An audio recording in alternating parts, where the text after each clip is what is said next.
ओम शांति। 6 अप्रैल 2024 के ईश्वरीय महावाक्य। पहले एक नज़र मुरली के मुख्य पॉइंट पर। बाबा ने कहा, कोई भी मनुष्य मात्र में रूहानी नॉलेज होती नहीं। रूहानी नॉलेज देने वाला ही एक है, जिसको ज्ञान का सागर कहा जाता है। सुबह को तुम बच्चे याद की यात्रा में बैठते हो तो उझाई हुई आत्मा प्रज्वलित होती रहती है, क्योंकि आत्मा में बहुत जंग लगी हुई है।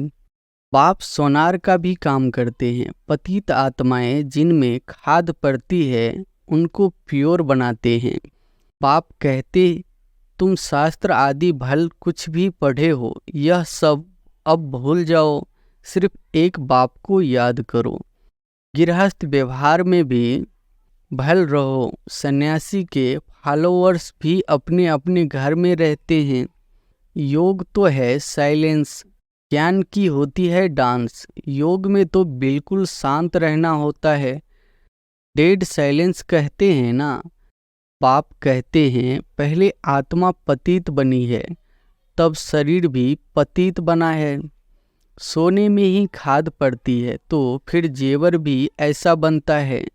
और फिर बाबा ने कहा, हर एक में आत्मा विराजमान है। कहा भी जाता है जीव आत्मा, जीव परमात्मा नहीं कहा जाता है। महान आत्मा कहा जाता है, महान परमात्मा नहीं कहा जाता। पाप की ज्ञान डांस भी उन्हों के आगे होगी जो शौकीन होंगे। पाप जानते हैं किसमें कितना ज्ञान है, कितना उनमें योग का भी नशा है। बाबा जानते हैं हमारे सामने यह जो बैठे हुए हैं इनमें कुछ भी ज्ञान नहीं है, सिर्फ भावना है। बाकी तो न ज्ञान है न याद है, इतना निश्चय है यह बाबा है, इनसे हमको वर्षा लेना है। बाप कहते हैं, एक तो शांति धाम को याद करो, दूसरा सुख धाम को याद करो। देवताओं को देवता कहा जाता है, मनुष्य नहीं, क्योंकि दैवी गुणों वाले हैं ना। जिनमें अवगुण है वह कहते हैं मुझ निर्गुण हारे में कोई गुण नाही। और फिर लास्ट में बाबा ने कहा, विष्णु कोई और नहीं है, लक्ष्मी नारायण अथवा राधे कृष्ण की जोड़ी कहो। विष्णु कौन है यह भी कोई नहीं जानते हैं। ब्रह्मा सो विष्णु बनने में 1 सेकंड लगता है, साक्षात्कार हो जाता है और झट निश्चय हो जाता है मैं यह बनने वाला हूँ। हम ब्राह्मण सो देवता बनने वाले हैं, इसलिए दैवी गुण जरूर धारण करने हैं। सिगरेट बीड़ी आदि का देवताओं का भोग लगाते हो गया। यह सब बीमारियां द्वापर से निकलती है। बाप आकर तुमको एवर हेल्दी बनाते हैं। तुम्हारा गायन है वंदे मातरम। तुम धरती को भी पवित्र बनाती हो। तुम आत्माएं स्वर्ग के द्वार खोलती हो। और अब सुनते हैं महावाक्यों को विस्तार से। मुरली का सार है, मीठे बच्चे, श्रीमत पर अच्छी सर्विस करने वालों को ही राजाई का प्राइज मिलती है। तुम बच्चे अभी बाप के मददगार बने हो, इसलिए तुम्हें बहुत बड़ी प्राइज मिलती है। प्रश्न है, पाप की ज्ञान डांस किन बच्चों के सम्मुख बहुत अच्छी होती है? उत्तर है, जो ज्ञान के शौकीन है, जिन्हें योग का नशा है, उनके सामने बाप की ज्ञान डांस बहुत अच्छी होती है। नंबरवार स्टूडेंट है, परंतु यह वंडरफुल स्कूल है। कईयों में जरा भी ज्ञान नहीं है, सिर्फ भावना बैठी हुई है। उस भावना के आधार पर भी वर्षे के अधिकारी बन जाते हैं। ओम शांति। रूहानी बच्चों को रूहानी बाप समझाते हैं। इसको कहा जाता है रूहानी ज्ञान व स्पिरिचुअल नॉलेज। स्पिरिचुअल नॉलेज सिर्फ एक बाप में ही होती है, और कोई भी मनुष्य मात्र में रूहानी नॉलेज होती नहीं। रूहानी नॉलेज देने वाला ही एक है, जिसको ज्ञान का सागर कहा जाता है। हर एक मनुष्य में अपनी अपनी खूबी होती है ना। बैरिस्टर है, डॉक्टर डॉक्टर है। हर एक की ड्यूटी पार्ट अलग अलग है। हर एक की आत्मा को अपना अपना पार्ट मिला हुआ है और अविनाशी पार्ट है। कितनी छोटी आत्मा है, वंडर है ना। गाते भी है, चमकता है भुरकुटी के बीच, यह भी गाया जाता है। निराकार आत्मा का यह शरीर है। तख्त है बहुत छोटी सी बिंदी, और सब आत्माएं एक्टर्स है। एक जन्म के फीचर्स न मिले दूसरे से, एक जन्म का पार्ट न मिले दूसरे से, किसको भी पता नहीं है कि हम पास्ट में क्या थे और फ्यूचर में क्या होंगे। यह बाप ही संगम पर बैठ समझाते हैं। सुबह को तुम बच्चे याद की यात्रा में बैठते हो तो उझाई हुई आत्मा प्रज्वलित होती रहती है, क्योंकि आत्मा में बहुत जंग लगी हुई है। पाप सोनार का भी काम करते हैं। पतित आत्माएं जिसमें खाद पड़ती है उनको प्योर बनाते हैं। खाद पड़ती तो है ना, चांदी, तांबा, लोहा आदि नाम भी ऐसे हैं। गोल्डन एज, सिल्वर एज, सतो प्रधान, सतो रजो तमो, यह बातें और कोई भी मनुष्य गुरु नहीं समझाएंगे, एक सद्गुरु ही समझाएंगे। सद्गुरु का अकाल तख्त कहते हैं ना, उस सद्गुरु को भी तख्त चाहिए ना। जैसे तुम आत्माओं को अपना अपना तख्त है, उनको भी तख्त लेना पड़ता है। कहते हैं मैं कौन सा तख्त लेता हूँ, यह दुनिया में कोई को पता नहीं है। वह तो नेति नेति कहते आए हैं, हम नहीं जानते हैं। तुम बच्चे भी समझते हो, पहले हम कुछ भी नहीं जानते थे। जो कुछ भी नहीं समझते हैं उनको बेसमझ कहा जाता है। भारतवासी समझते हैं हम बहुत समझदार थे, विश्व का राज्य भाग हमारा था, अब बेसमझ बन पड़े हैं। बाप कहते तुम शास्त्र आदि भल कुछ भी पढ़े हो, यह सब अब भूल जाओ, सिर्फ एक बाप को याद करो। गृहस्थ व्यवहार में भी भल रहो। सन्यासियों के फॉलोअर्स भी अपने अपने घर में रहते हैं। कोई कोई सच्चे फॉलोअर्स होते हैं तो उनके साथ रहते हैं, बाकी कोई कहाँ रहते हैं। तो यह सब बातें बाप बैठ समझाते हैं। इसको कहा जाता है ज्ञान की डांस। योग तो है साइलेंस, ज्ञान की होती है डांस। योग में तो बिल्कुल शांत रहना होता है। डेड साइलेंस कहते हैं ना, 3 मिनट डेड साइलेंस, परंतु उसका भी अर्थ कोई जानते नहीं। सन्यासी शांति के लिए जंगल में जाते हैं, परंतु वहाँ थोड़े ही शांति मिल सकती है। एक कहानी भी है, रानी का हार गले में, यह मिसाल है शांति के लिए। बाप इस समय जो बातें समझाते हैं वह दृष्टांत फिर भक्ति मार्ग में चले आते हैं। बाप इस समय पुरानी दुनिया को बदल नई दुनिया बनाते हैं, तमो प्रधान से सतो प्रधान बनाते हैं। यह तो तुम समझ सकते हो। बाकी यह दुनिया ही तमो प्रधान पतित है, क्योंकि सब विकारों से पैदा होते हैं। देवताएं तो विकार से पैदा नहीं होते, उनको कहा जाता है संपूर्ण निर्विकारी दुनिया, वॉइसलेस वर्ल्ड। अक्षर कहते हैं परंतु उनका अर्थ नहीं समझते। तुम ही पूज्य से पुजारी बनते हो, बाबा के लिए कभी ऐसे नहीं कहा जाता। बाप कभी पुजारी बनते नहीं। मनुष्य तो कण कण में परमात्मा कह देते हैं। तब बाप कहते हैं भारत में जब जब ऐसी धर्म गलानी होती है, वो लोग तो सिर्फ ऐसे ही श्लोक पढ़ लेते हैं, अर्थ कुछ भी नहीं जानते। वह समझते हैं शरीर ही पतित बनता है, आत्मा नहीं बनती है। बाप कहते हैं पहले आत्मा पतित बनी है, तब शरीर भी पतित बना है। सोने में ही खाद पड़ती है तो फिर जेवर भी ऐसा बनता है, परंतु वह सब है भक्ति मार्ग में। बाप समझाते हैं हर एक में आत्मा विराजमान है।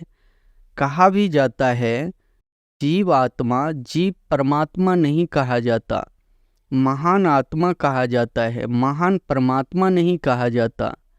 आत्मा ही भिन्न भिन्न शरीर लेते पाठ बजाती है। तो योग है बिल्कुल साइलेंस, यह फिर है ज्ञान डांस।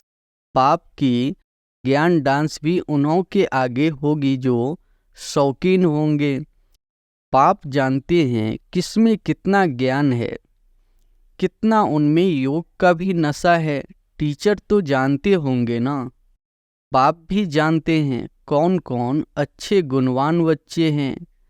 अच्छे अच्छे बच्चों का ही जहाँ तहाँ बुलावा होता है।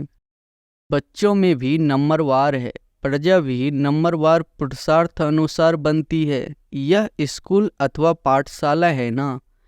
पाठशाला में हमेशा नंबरवार बैठते हैं। समझ सकते हैं फलाना होशियार है, यह मीडियम है। यहाँ तो यह बेहद का क्लास है, इसमें किसको नंबरवार बिठा नहीं सकते। बाबा जानते हैं हमारे सामने यह जो बैठे हुए हैं इनमें कुछ भी ज्ञान नहीं है, सिर्फ भावना है। बाकी तो न ज्ञान है न याद है।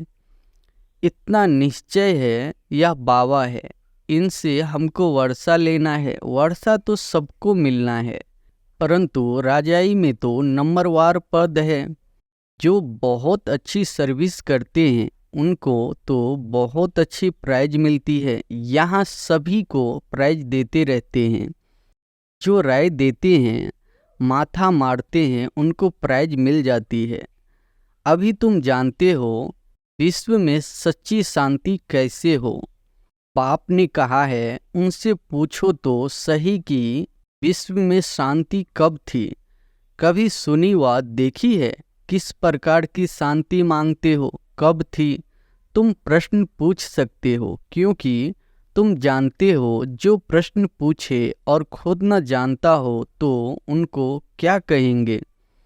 तुम अखबारों द्वारा पूछो कि किस प्रकार की शांति मांगते हो।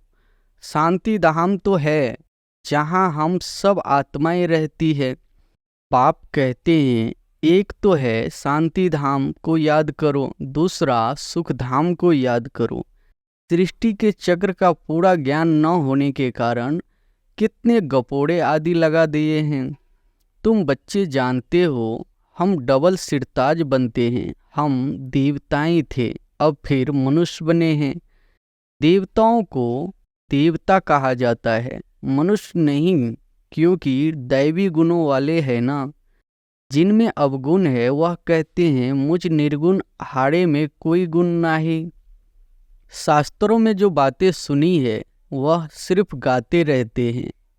अच्युतम केशवम जैसे तोते को सिखलाया जाता है, कहते हैं बाबा आकर हम सबको पावन बनाओ। ब्रह्मलोक को वास्तव में दुनिया नहीं कहेंगे, वहाँ तुम आत्माएं रहते हो। वास्तव में पाठ बजाने की दुनिया यही है, वह है शांति धाम। बाप समझाते हैं मैं बैठ तुम बच्चों को अपना परिचय देता हूँ। मैं आता ही उसमें हूँ जो अपने जन्मों को नहीं जानते। यह भी अभी सुनते हैं मैं इनमें प्रवेश करता हूँ। पुरानी पतित दुनिया रावण की दुनिया है। जो नंबरवार पावन था वही फिर नंबर लास्ट पतित बना है। उनको अपना रथ बनाता हूँ।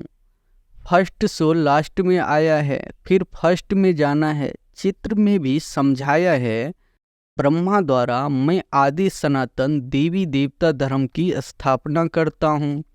ऐसे तो नहीं कहते हैं देवी देवता धर्म में आता हूँ। जिस शरीर में आकर बैठते हैं वही फिर जाकर नारायण बनते हैं। विष्णु कोई और नहीं है, लक्ष्मी नारायण अथवा राधे कृष्ण की जोड़ी कहो। विष्णु कौन है यह भी कोई नहीं जानते हैं। बाप कहते हैं मैं तुमको वेदों शास्त्रों सब चित्रों आदि का राज समझाता हूँ। मैं जिसमें प्रवेश करता हूँ वह फिर यह बनते हैं। प्रवृत्ति मार्ग है ना, यह ब्रह्मा सरस्वती फिर वह लक्ष्मी नारायण बनते हैं। इनमें ब्रह्मा में मैं प्रवेश कर ब्राह्मणों को ज्ञान देता हूँ तो यह ब्रह्मा भी सुनते हैं, यह फर्स्ट नंबर में सुनते हैं। यह है बड़ी नदी। ब्रह्मपुत्र मेला भी सागर और ब्रह्मपुत्र नदी पर लगता है। बड़ा मेला लगता है जहाँ सागर और नदी का संगम होता है। मैं इसमें प्रवेश करता हूँ। यह वह बनते हैं, इनको वह ब्रह्मा सो विष्णु बनने में 1 सेकंड लगता है। साक्षात्कार हो जाता है और झट निश्चय हो जाता है। मैं यह बनने वाला हूँ, विश्व का मालिक बनने वाला हूँ। तो यह गदाई क्या करेंगे? सब छोड़ दिया। तुमको भी पहले मालूम हुआ बाबा आया हुआ है, यह दुनिया खत्म होने वाली है, तो झट भागे। बाबा ने नहीं भगाया। हाँ, भट्टी बननी थी। कहते हैं कृष्ण ने भगाया। अच्छा, कृष्ण ने भगाया तो पटरानी बनाया ना। तो इस ज्ञान से विश्व के महाराजा महारानी बनते हो।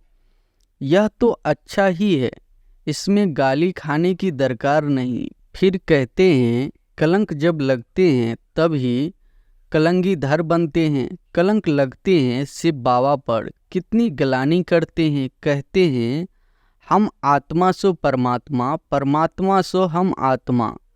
अब बाप समझाते हैं ऐसे हैं नहीं। हम आत्मा अभी सो ब्राह्मण है, ब्राह्मण है सबसे ऊंच कुल। इनको डिनेस्टी नहीं कहेंगे। डिनेस्टी अर्थात जिसमें राजाई होती है, यह तुम्हारा कुल है बहुत सहज। हम ब्राह्मण सो देवता बनने वाले हैं, इसलिए दैवी गुण धारण जरूर करने हैं। सिगरेट बीड़ी आदि का देवताओं को भोग लगाते हो क्या? श्रीनाथ द्वारे में बहुत घी के माल ठाल बनते हैं। भोग इतना लगाते हैं जो फिर दुकान लग जाती है, यात्री जाकर लेते हैं। मनुष्यों की बहुत भावना रहती है। सतयुग में तो ऐसी बातें होती नहीं, ऐसी मक्खियाँ आदि होगी नहीं जो किसी चीज़ को खराब करें। ऐसी बीमारी आदि वहाँ होती नहीं। बड़े आदमियों के पास सफाई भी बहुत होती है, वहाँ तो ऐसी बातें ही नहीं होती।